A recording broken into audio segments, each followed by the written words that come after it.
Wars start where deep currents of conflict between major powers converge, where opposing military forces face one another, poised for action. Any false move or deliberate act could trigger bloodshed. One such flashpoint is the sharpening dispute over Taiwan, an island just 160 kilometers from the People's Republic of China. Taiwan is the focus of tectonic-scale geopolitical tensions. These threaten to explode, bringing China into a clash that would engulf the U.S. and its allies around the globe.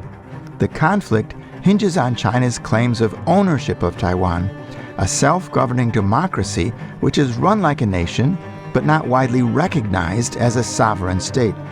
Just over a decade ago, China was in no position to press its claims by force. Under its now President for Life, Xi Jinping, that has changed.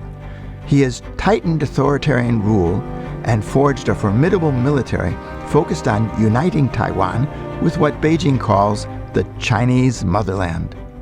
China, seeking to avoid what it knows could be an apocalyptic war, presses international organizations to hem Taiwan in. With bluster, saber-rattling, and carrot-and-stick intrusions, it pushes Taiwan to surrender. The Switzerland-sized island, home for 23 million people, refuses to succumb, preferring to be its own master. Growing Taiwanese national identity binds people together, even if they disagree about China. Since 1949, when civil war divided China, leaving Taiwan's status disputed, the island has been transformed. With the blossoming of democracy in the 1990s, Taiwan has become one of the most free and liberal societies on Earth and has raced to prosperity, becoming a global linchpin in high tech. Deeply entwined with the wealth of the China market, however, Taiwan struggles to keep its political distance. Most people just want to keep the life they have and avoid conflict. Taiwan has some room for maneuver. Though questions persist over its military readiness, Taiwan is upgrading its forces. Watching the Ukrainians fend off Russia's invasion has given Taiwan heart. Diplomatically, the island's democracy has won global sympathy, especially from the United States. The U.S., fearful of losing its own power, wants Taiwan to stand in the way of Chinese dominance in East Asia. Washington sells Taiwan billions of dollars worth of defensive weapons while leaving unclear how far the U.S. would go to defend Taiwan from an invasion, which it says China would be ready to launch by 2027. Hopes of averting war persist, but with U.S. China rivalry deeply entrenched and the China-Taiwan standoff intensifying, the potential conflict is set to be bigger than the regional war in the Ukraine, pitting superpowers against one another and raising the specter of World War.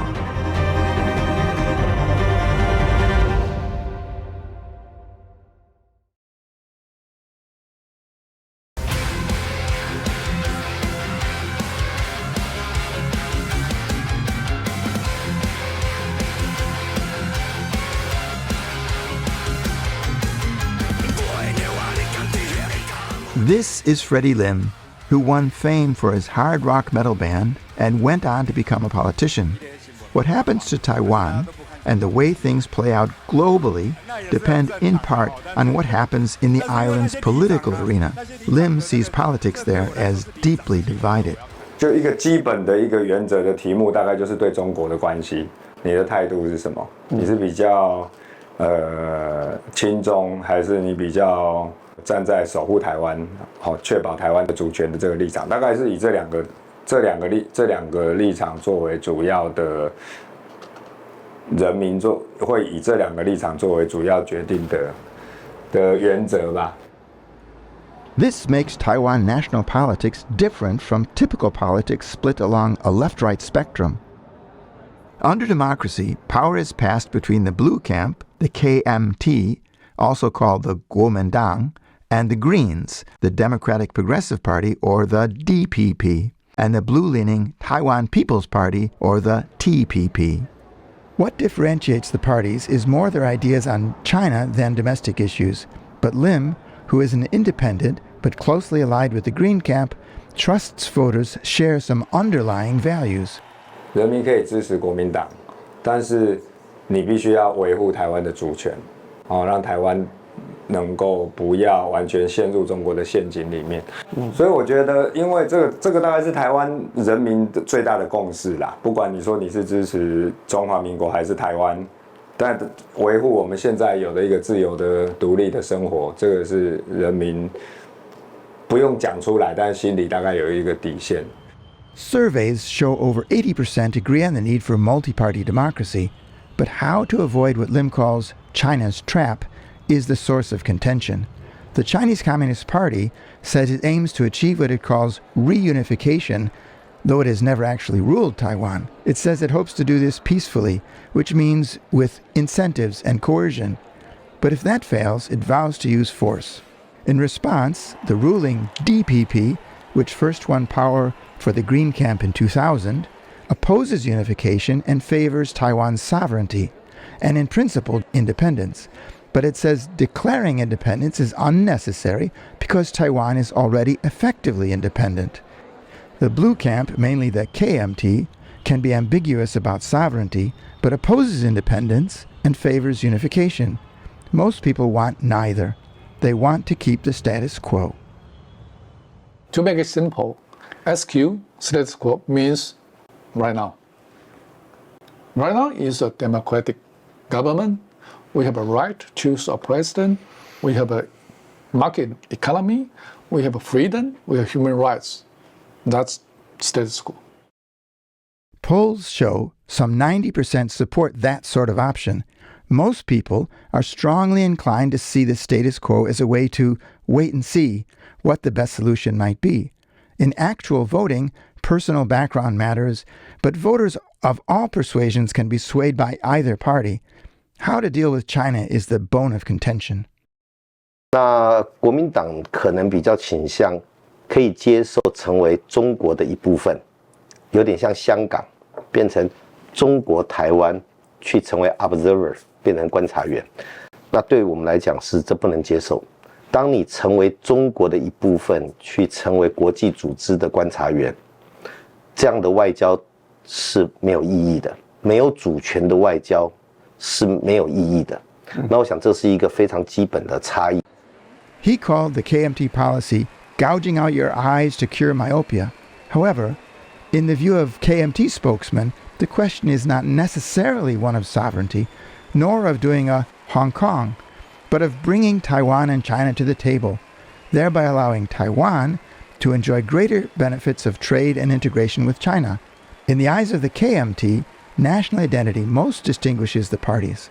For the KMT, we still hold on Chinese identity, or at least dual identity, which means Taiwanese and the Chinese identity. And the party is still pursuing the future of the co-prosperity of the entire nation.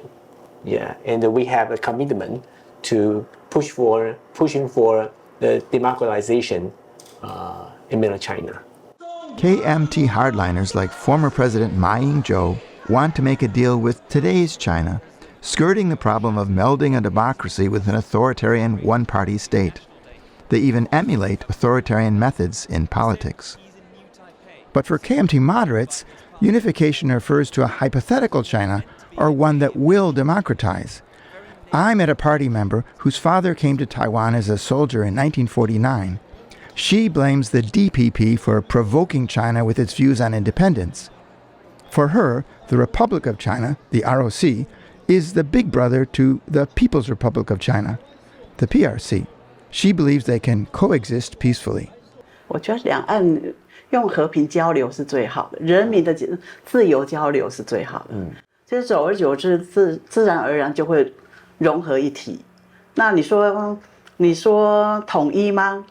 也不算统一，但是因为我们是分开的，我们各有各的政治，所以是不一样的。但是人民是一样的，因为同样我们都是同样的根源嘛。我认为是说，所以他没有这个那么大的理由要打台湾。Beijing favors the KMT and puts pressure on Taiwan, but the independence aspiration, or at least effective independence, that is, the status quo, remains more popular. In 2024, the DPP won an unprecedented third term as voters opted for the Harvard-educated President Lai Ching-te, who once called himself a pragmatic worker for Taiwan independence. Lai has since tempered his views, but maintains ROC Taiwan, as he calls it, is sovereign and not part of China. That's enough to attract Beijing's ire.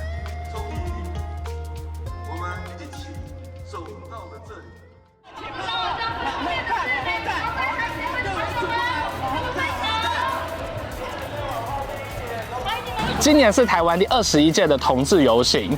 那我每一年会参加，是因为我觉得这是一个直接支持台湾民主跟自由、关注性少数的一个很重要的方法，因为让政府可以看到，让媒体可以看到我们人数这么多，以及让大家可以关注到性少数的重要。With democracy, protest has burgeoned, making up for the lost years. Thanks in part to these movements, Taiwan ranks 6th in the world for gender equality. In 2019, it became the first in Asia to allow gay marriage. Gradually, issues are being teased out in these social actions, but none made a bigger leap than the 2014 Sunflower Movement. It was a protest against the trade deals with China signed by KMT President Ma Ying-jeou. But when Ma pushed the deals too far, skirting democratic processes, endangering media freedom, service jobs, and Taiwan sovereignty, outrage was sparked. The leaderless, spontaneous movement, named after the blooms brandished by the participants, was backed by thousands who besieged and occupied the legislature for 23 days. At its climax, the protest brought out Taiwan's largest ever political rally, 500,000 people.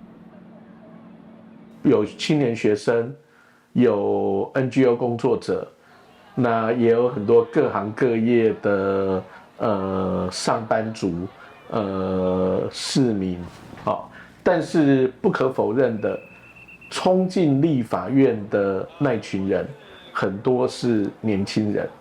然后这群年轻人的特质，基本上可以这样讲，他们是大概就是台湾如果说1990年是台湾民主化的象征的年代的话，这群人。基本上就是1990年台湾民主化出生的一个新的世代。太阳花运动鼓舞了台湾人的勇气。好，就是台湾人因为整个台湾民间社会因为太阳花运动而更加有希望的感觉。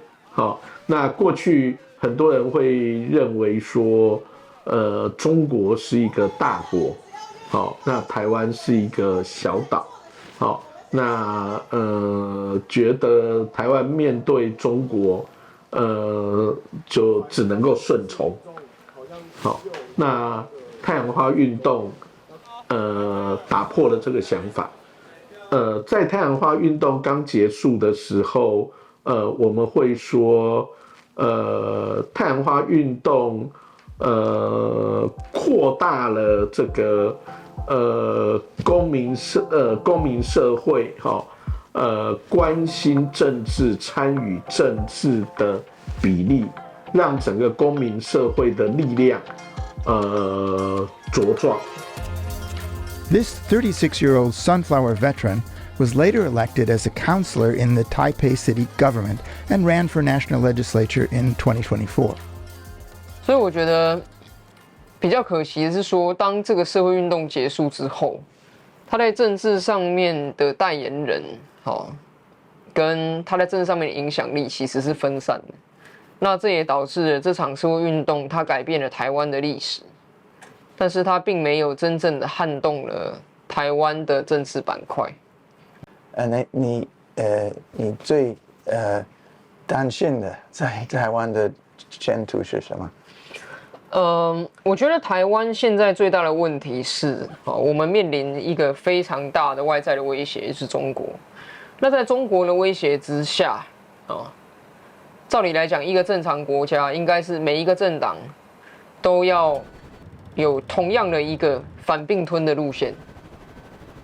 那不管是什么颜色的党，都是反并吞，都是认真的推动国防，然后认真的捍卫台湾的主权。然后在这个下面，我们来讨论很多的经济议题、内政议题有什么的不一样，让人民来选择。可是台湾有个很大的问题是，在台面上的这些主要的政党，似乎目前有能力执政的政党之中，只有民主进步党，它在国防跟外交上的立场是相对明确的。所以这变成台湾人民在选择的时候遇到一个困难。就是如果我要保护台湾的民主自由的独立的现状，那我好像选项非常有限。谢谢，老板辛苦了。2号苗博雅，小朋友好，苗博雅，大家注意力，候选人。Just a couple of hours' flight from Taiwan along the southern coast of China, one arrives at Hong Kong, the former British colony. In 1997, it was handed back to China. Despite promises to allow its 7.5 million people to keep their autonomous government for 50 years, recently China began to renege, imposing authoritarian control while persecuting political dissidents. Thousands of exiles fled abroad. I met one such exile in Taiwan. My name is Kinman Chen. Yeah? I'm originally from Hong Kong. I was a professor in Hong Kong. But I was sentenced to jail because of the umbrella movements. After I was released from jail, 1 year or so, then I came here as a visiting scholar. But what we call this learning war is a place for people to express their political opinions. This wall of protest is preserved as a tribute to the post-it notes and poems that adorned public Hong Kong walls during the pro-democracy protests. Hong Kong had been guaranteed its autonomy under what China called one country, two systems, but China's backtracking led to the 79-day umbrella protests in 2014, so named for demonstrators' use of umbrellas against pepper spray. The protest was inspired in part by Taiwan's sunflower movement a few months earlier. New plans for a crackdown on Hong Kong's freedoms triggered the 2019 protests that brought out nearly 2 million marchers. That wave of discontent rebounded on Taiwan when DPP President Tsai Ing-wen came out in support of the Hong Kong protesters. Standing up to China swung Taiwan's elections, giving her victory. Because of the Hong Kong protests, suddenly people believe that it is important to support Tsai and his party to be the next, government. So it already changed the political landscape so much in 2019 because of the protests in Hong Kong. People, Taiwanese, started to realize how horrible is the arrangement of one country, two system. How untrustworthy is Beijing. Even they make a promise of giving Hong Kong autonomy. So at the end, they could crack down on Hong Kong media and civil society so ruthlessly. So it really an awakening process to many Taiwanese because of the Hong Kong incident. What happened in Hong Kong and the increasing restraints imposed by Beijing, especially the draconian national security laws of 2020 and 24, sent a chilling message back to Taiwan, captured in the slogan, Hong Kong today, Taiwan tomorrow. I've come to Hong Kong to find out what has happened here, how it's affected people's lives. But I'm restricted by the new national security law, which means that if I interview anyone, say that gentleman over there, and ask him a question and broadcast it, he could get thrown in jail and I could get thrown in jail. Some do support Chinese backroom rule of Hong Kong, but behind the scenes simmers a wide and deep discontent. I met one of the few who dared speak out. I asked about freedom of speech. Not too many years ago, we were ranked number 18, and now we are 145. So it looks like Hong Kong's sort of fallen off the cliff. A number of news media organizations have folded up. Journalists are now languishing in jail, and quite a number of journalists have fled from Hong Kong. What is it that makes you feel you need to be careful? Because so many people have been arrested. What is it? Where is the line that you... Nobody knows. That's the problem with the NSL, the National Security Law. And not just me. business people, chambers of commerce, professional people, politicians, they all say the lines are not clear. She went on to explain that teachers have to be very careful not to transgress for fear that they will be reported by students, while she lamented the loss of some 400,000 professionals who have fled Hong Kong. So these people are scared. They may not be arrested, but they don't want to take a chance, and they don't want their kids to be brought up in this environment. I repeatedly heard exiles in the UK and Taiwan saying fears of what they called brainwashing of their children contributed to their reasons for leaving. In Hong Kong, as in China, the school day includes so-called patriotic education, inculcating loyalty to China and its cleansed version of history. Textbooks are being revised in line with doctrine. Hong Kong's language, Cantonese, meanwhile, is being displaced by Mandarin Chinese. I asked Lau for her advice for Taiwan in dealing with China. She said Taiwan differs from Hong Kong. It has its own military, which China said it can keep. This is bargaining power. But she said Taiwan will need to cut a deal. But first of all, is whether the Taiwanese people want to bargain. If they just don't even want to talk, if they just want the status quo, don't touch us, but we don't want to be reunited or whatever, well, they will have to find a way to tell China and hope China will not attack them. Hong Kong authorities, who follow official Chinese views, see things differently. I asked whether what Hong Kong has is what Taiwan can anticipate. In other words, as I say, it's a compromise. Now, the compromise we have in Hong Kong, hopefully, may be a good start for Taiwan, or it may not be. Taiwan may want to say, well, I want something extra. But at the bottom of it, there is always the bottom line, which is the one country. So Taiwan has got to go back to the full bosom of Motherland, but under that, you can have differences. Dismissing the need for democracy and denying free speech was limited, Tong also blames the protests on those he termed rioters, encouraged by outside political forces. Similar blinkered ideas are typically entertained by more pro-government Hong Kongers. Back in Taiwan, I asked a Hong Kong exile about dehumanization of democracy protesters. Some people call them cockroaches. And this framework is also the propaganda that the policemen and also the Hong Kong government wants to push forward, to say that these are the bad people, these are the good people. He had a similar parting with a friend before leaving Hong Kong. And he drove me home after the dinner, and we talked a lot, and of course we quarreled a lot. He has said, stability is the key. They don't want democracy. What they want is good way of living. They want to stay low on politics, but to really earn money. Make sure that they can have a stable home. They think that all the protesters are stirring up the troubles in Hong Kong. They will see to themselves, their family. They are selfish, but they do not want to see what is the public good.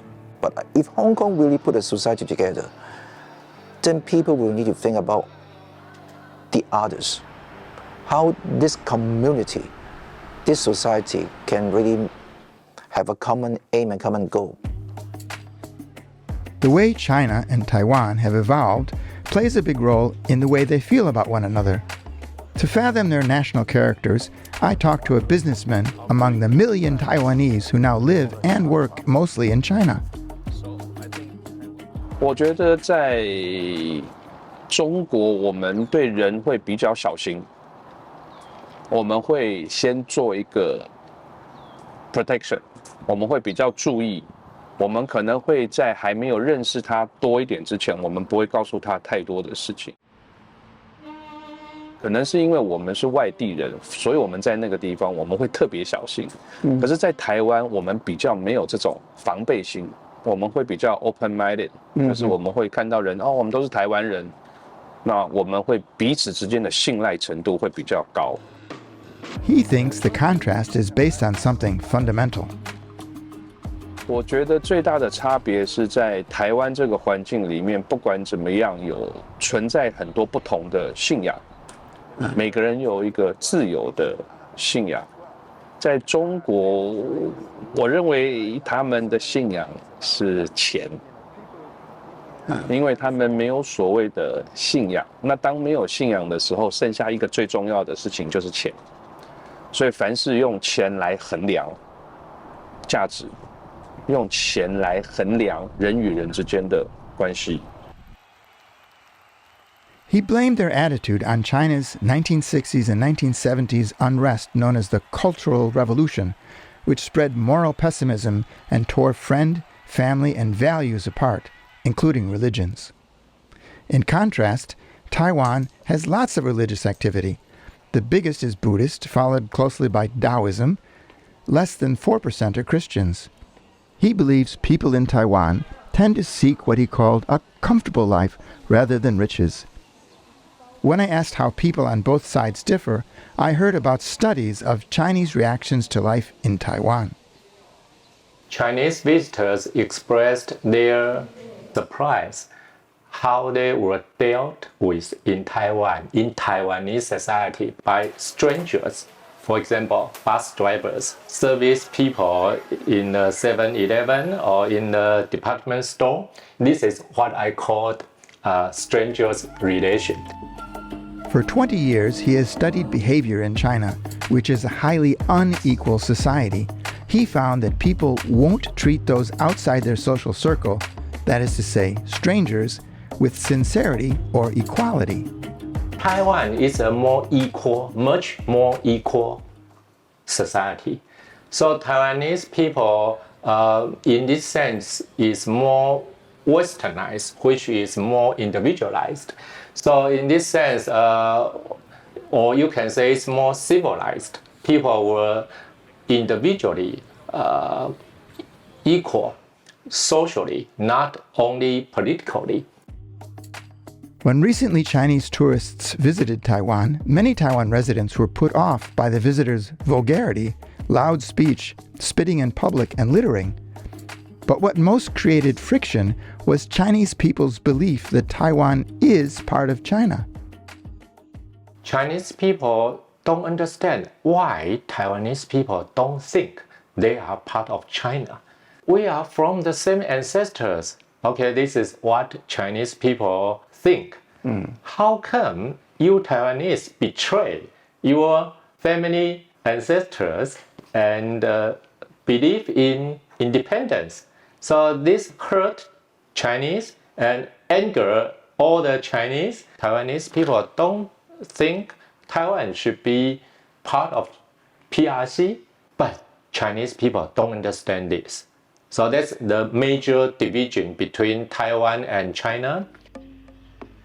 Taiwan, so long separated from China, has been influenced by many other cultural relationships. This peanut farmer and former videographer turned his family's traditional farm into a seller of gourmet peanuts. He has a feel for food fashions. 我们在台湾，我有发现，其实我们的饮食习惯其实蛮 westernized，就是很西方，就是只要是新的东西，台湾就很快就会吸收进来。不就是新的，对台湾人对于新的事物是接受度很高的。就比如说最早，比如说我们台湾吃 hamburger 这个。可能有以前早期有美军一来的，台湾人很快的就接受了那个 hamburger 的习惯，三明治。那为什么没有自信？为什么没有啊？没有 proud of 自己的做的事情。普遍上来讲，进口的，这个美国来的，这个德国来的，这个日本来的，都觉得好棒。台湾的还好。Such openness to the outside and multiculturalism are key to Taiwan, which has also welcomed 1 million foreign workers and migrants, mostly from Southeast Asia. This has brought new social tensions.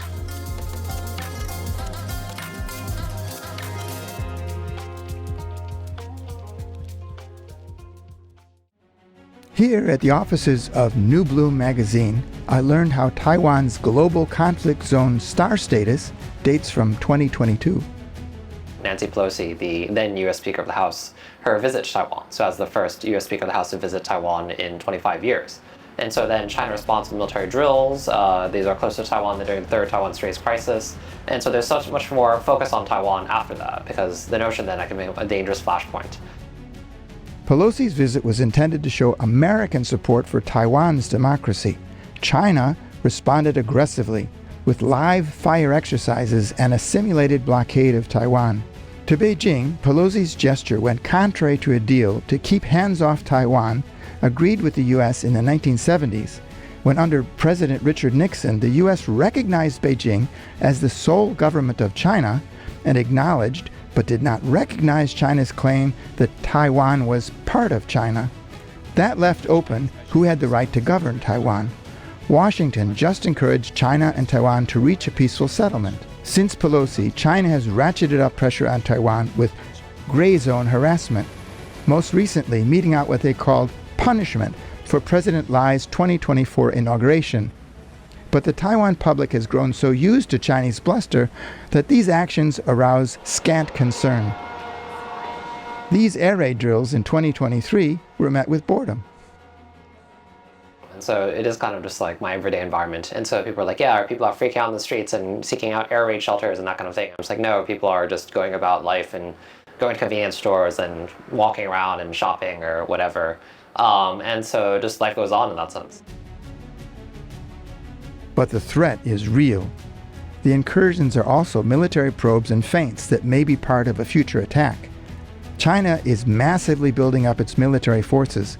According to U.S. intelligence, it would be ready to invade Taiwan by 2027. But invading, or hybrid strategies such as a blockade, pose challenges much, much greater than the Russians faced in moving overland into Ukraine. For one, Chinese forces would have to cross the 160-kilometer-wide Taiwan Strait, known for its rough seas, in the face of what could be determined resistance. This makes invasion extremely risky, costly, and liable to failure. It is the last resort for China while it tries to bring about Taiwan's early capitulation by other means. 所以，对中国而言，他跟你做任何的交流，他其实真正的目的，他念之在之的，他的终极的目标就是希望兼并台湾。当然以他们的政治正确的用语，他们说这个叫做统一台湾。China constantly manipulates cross-strait trade, selectively shutting off its market to Taiwan's agricultural goods, for example. It strong-arms everyone from businessmen to politicians and journalists to oppose the ruling party, the DPP. Many Taiwanese performers routinely avoid politics for fear of being banned in China. For having waved an ROC flag on TV, this singer was forced to give a humiliating public apology. But that made China look like a bully. So now it just makes them declare they are Chinese and favor unification.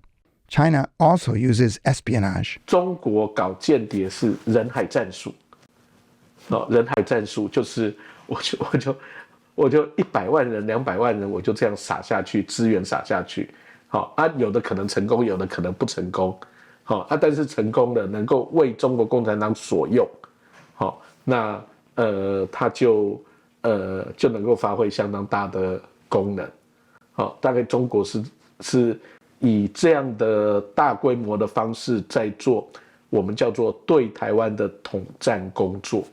跟中国的打仗已经开始了没有？对我来讲，战争一直都在进行当中。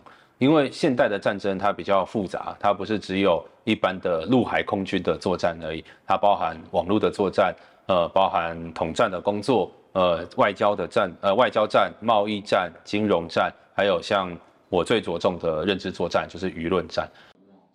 Among the most insidious threats are those that come via disinformation on the internet and via news media. Taiwan gets more of that aimed at it than any other place in the world. The constant barrage aims to sow discord. 让大家彼此之间有很大的一种仇恨，这个是他想要在我们的社会制造的。他最希望说那个仇恨是能够到内战的程度。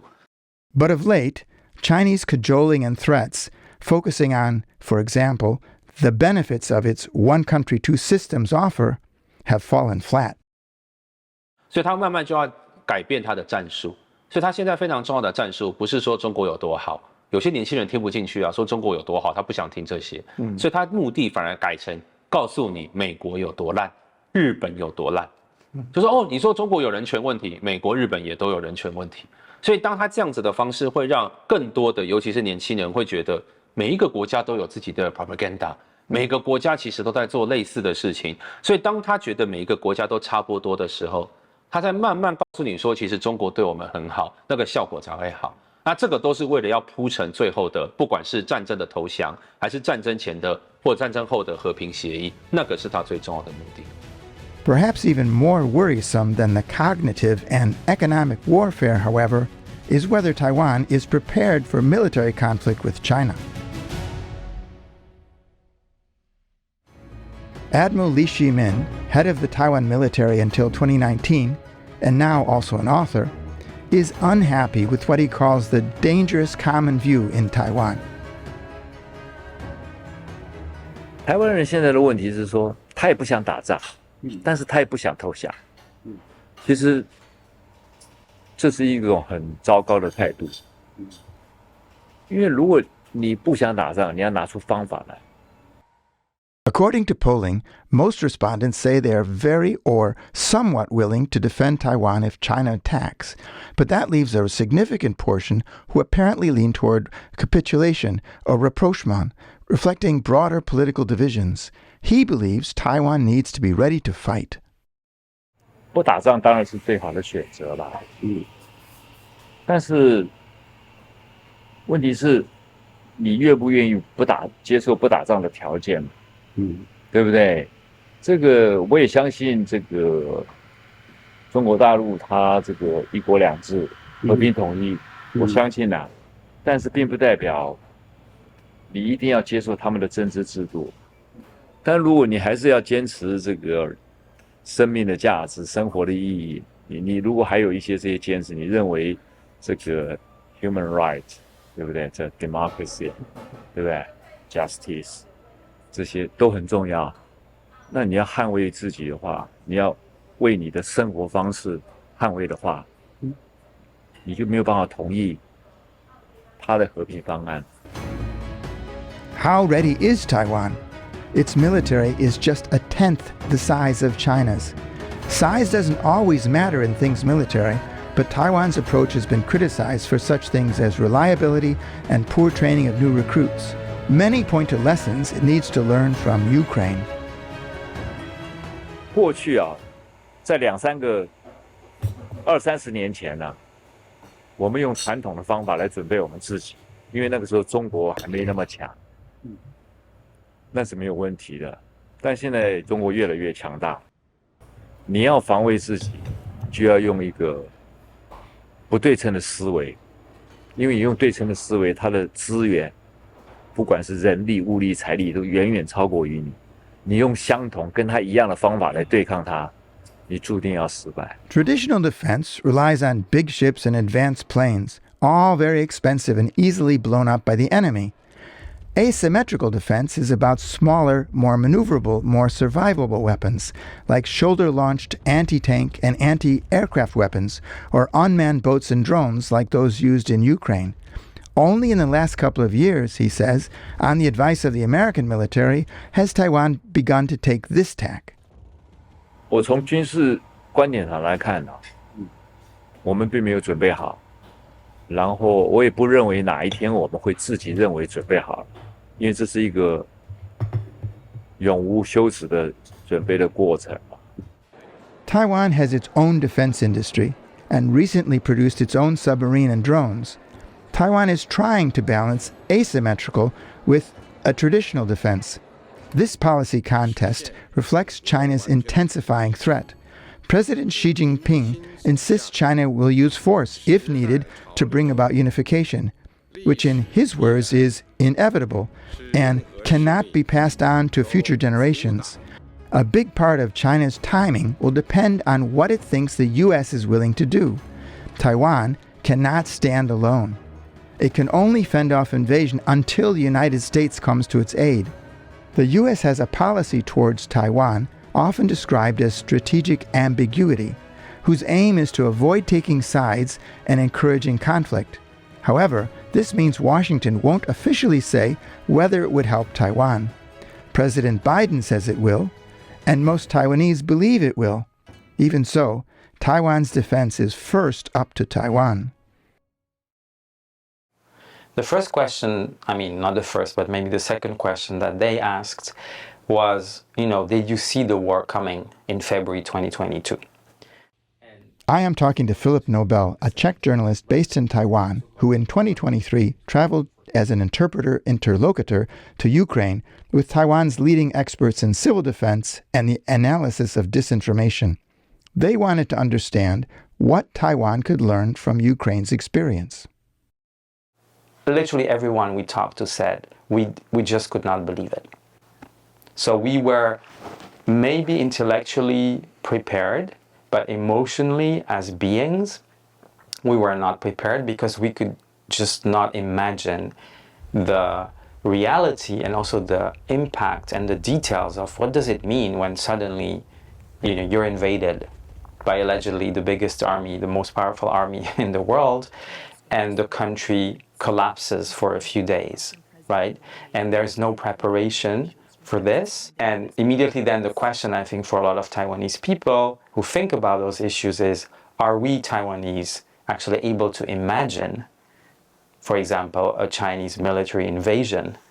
And what should we do when it happens? So most of the conversations were precisely on what did you do then, once you kind of went through the shock of this information that you were able to even process, because it's huge. The message that a lot of Ukrainians told our Taiwanese friends was, don't think it can not happen. We don't know, you never know when, but you should not think that it will not happen. And if you want to avoid it, you should always think that it will happen. So it's kind of, preparing war to have peace. Many people in Taiwan have not wanted to think about that, but increasingly they are. In a poll, 42% said they thought China would invade by 2027.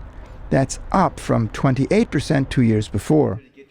A few take shooting courses with plastic pellet guns. The mainstream learn about what to do in the event of invasion. In courses given by Kuma, thousands are learning to spot disinformation, to deal with emergencies when internet and electricity fail, to administer basic first aid, like tying a tourniquet, and how to survive in a conflict. These Kuma classes are booked up months ahead, and it plans to train 2 million people within a few years. More widely, Taiwan is preparing its defense. Apart from increasing its military budget yearly, with a 14% jump to $19 billion in 2024, and by extending military conscript training to a full year, the government has long been promoting its international profile and winning friends to make up for Taiwan's enforced diplomatic isolation. As of mid-2024, only a dozen tiny countries officially recognize Taiwan. The government also encourages business to reduce dependency on China trade, and in 2023, trade with Southeast Asia exceeded trade with China, which remained the largest trading partner. Taiwan has robust disinformation debunking. Independent groups track, analyze, and report on the deluge of lies sent towards Taiwan. Journalists like Brian Hioe are training to be war correspondents. So I think it's better to be overprepared or prepare and then nothing happens. But also, what's interesting is China's always watching. So China, if they do see people preparing for this kind of thing, I mean, if you do have this notion that the population will resist and is taking measures, then that actually is a deterrent as well. China is waging a battle for hearts and minds. 他告诉你的是你反抗是没用的，他一直在告诉我啊，反抗没用啊，解放军有多强啊，然后这个攻台7天之内台湾一定怎么样，他就是要告诉你反抗没有用，反抗没有用，反抗没有用。那我们这边呢，应该是要告诉大家说，其实我们有足够的能力保护自己。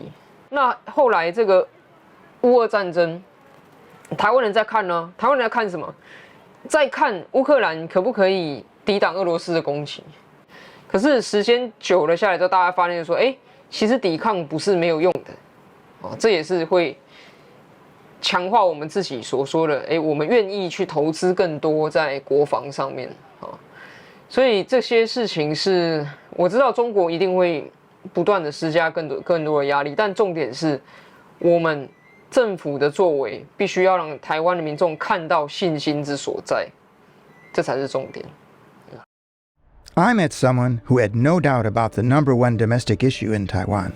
就是那个 geopolitics 地缘政治。国内是最重要的问题是 geopolitics。对啊，因为他们都在影响我们啊。因为这个 geopolitics 就是中国跟美国的关系如果不好，那它对台湾有一种影响；他们的关系很好，对台湾也是有影响。因为就是台湾就会变成是一个在中间的，很像就是一个 balance act， 就是你如何在这个很大的这个 superpower 里面去找到一个平衡，让你还是可以 survive。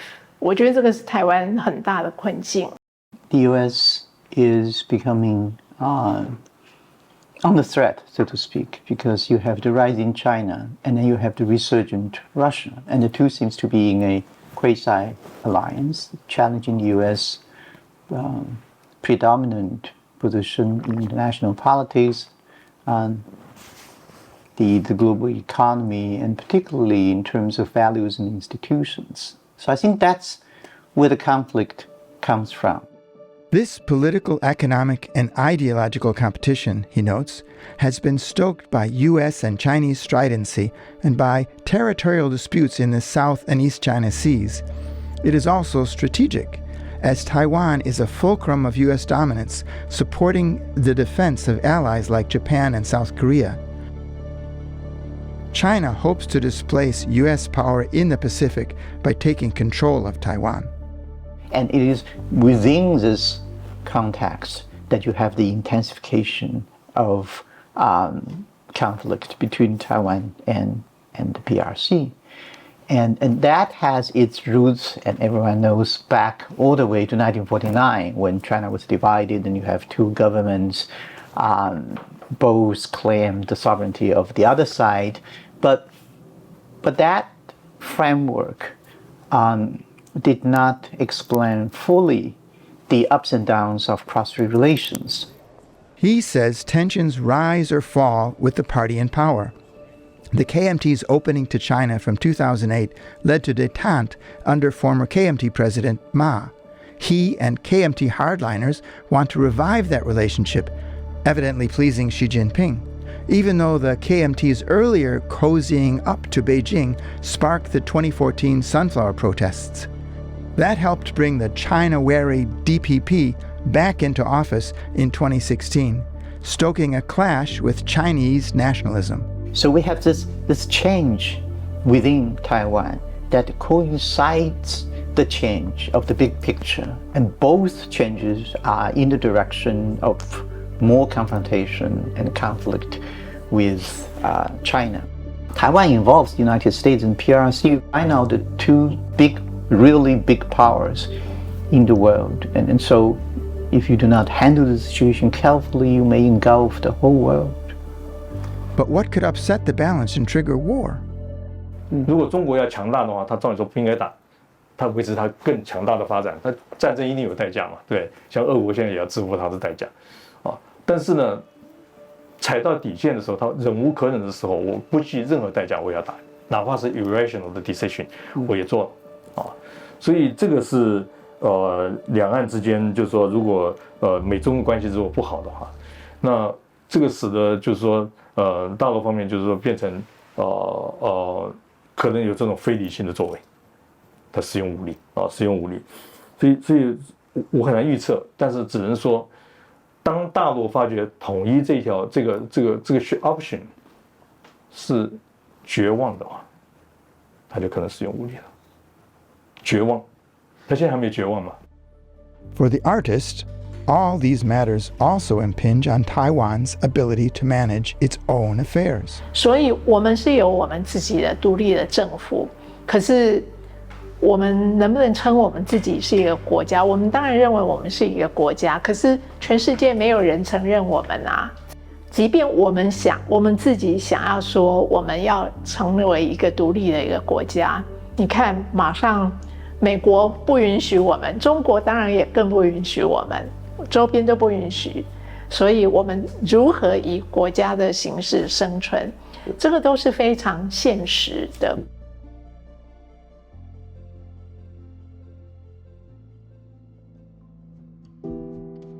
I am in Taipei at the memorial to Sun Yat-sen, known as the father of modern China. His dreams of democracy and nationalism still linger today on both sides of the Taiwan Strait. Sun's ideas helped shape Taiwan's democracy, which ranks among the top 10 in the world today. Its success contradicts the Chinese Communist Party's insistence that liberal democracy is unsuitable for Chinese society. It shows the way for those who believe China could still move towards democracy, as Eastern Europe did after the fall of the Berlin Wall in 1989 and the collapse of the Soviet Union in 1991. We have a modernization theory that with the economic situation improving, and you are going to have more urbanization, more educated young people, and contact with the international society increasing, and that would lead invariably to polarization and demand for democracy. Some have given up on such predictions, but China may just be on a huge detour that dates back to just before 2012, when Xi Jinping and other hardline party members who experienced the Cultural Revolution began to reassert control in China. That ended a period of relative opening up with a new extremism that has soured U.S. China relations. They brought the result of their political socialization during that traumatic period of time to Chinese politics. But this generation is passing away. So sooner or later, China will move back, shift back to the original tendency, namely economic development and bringing about more polarization. We just have to be patiently wait for that to happen. Demands for democracy in China have been harshly suppressed, most prominently in the 1989 Tiananmen protests, later in the Hong Kong uprisings, and most recently in the 2022 COVID lockdown-inspired protests with blank paper, representing what cannot be said. Even if cracks in the facade like these periodically reappear, China under Xi has pushed in the opposite direction towards totalitarianism. Taiwan and democracy enjoyed more sympathy in China earlier in the 2000s. But not today's China. So today's China, we do the survey, and I think we are not surprised. The majority of Chinese people is to follow Beijing's position, and they think that way from their heart. Nobody forced them to do that way. So in terms of political support or the ideology in China, it's not the way that higher educated people or young people are more liberal. It's on the opposite side. His survey research shows only some people over 50, those who remember Tiananmen and the Cultural Revolution, may be sympathetic to democracy or to Taiwan. Today's younger generation, they believe in the party state's propaganda. They really believe so. They thought the democracy of the Western society actually are chaotic. And the Western society got very bad human rights record. And Taiwan's democracy is chaotic, is a joke. That's what Beijing government taught its people. And so they don't really value election democracy. Then again, the specter of democracy so rattles Xi's Communist Party that it recently began touting the outright fiction that China is already a democracy. This reflects fears that democracy brings chaos and the demise of one-party rule, as happened in the Soviet Union. While popular support for democracy could change if Chinese society came under pressure, hopes for a shift that might ease tensions with Taiwan seem distant. You don't see a way of sitting down and talking and finding a solution which both sides could accept under this current circumstances. I understand your question, but no. When Taiwan and China, Beijing and Taipei sit together on the table, it means Taiwan accepts the one China principle, which is Taiwan is one part of PRC. Well, both sides agree Taiwan is one part of China, but for Beijing, that China is PRC. And for Kuomintang or even for DPP, that part is ROC. ROC is not part of PRC. Even there was a time PRC is part of ROC. Okay, so I don't think there is a formula accepted by both sides. So maybe the current status quo tense situation is the best because it's better than any military invasion, than any military conflict. 台湾人民和朝野政党的最大的共识，就是捍卫主权，以及我们民主自由的生活方式。这一点，我们没有妥协的空间。In other words, this dispute has no likely resolution, short of putting off an uncertain outcome. But the standoff could endure for years. The best hope for peace is through talks, cool heads, and making the cost of harassment or invasion by China ever higher. That is the counterpart to Taiwan Foreign Minister Joseph Wu's dictum. Xi Jinping must wake up every morning and think that today is not the day to attack Taiwan.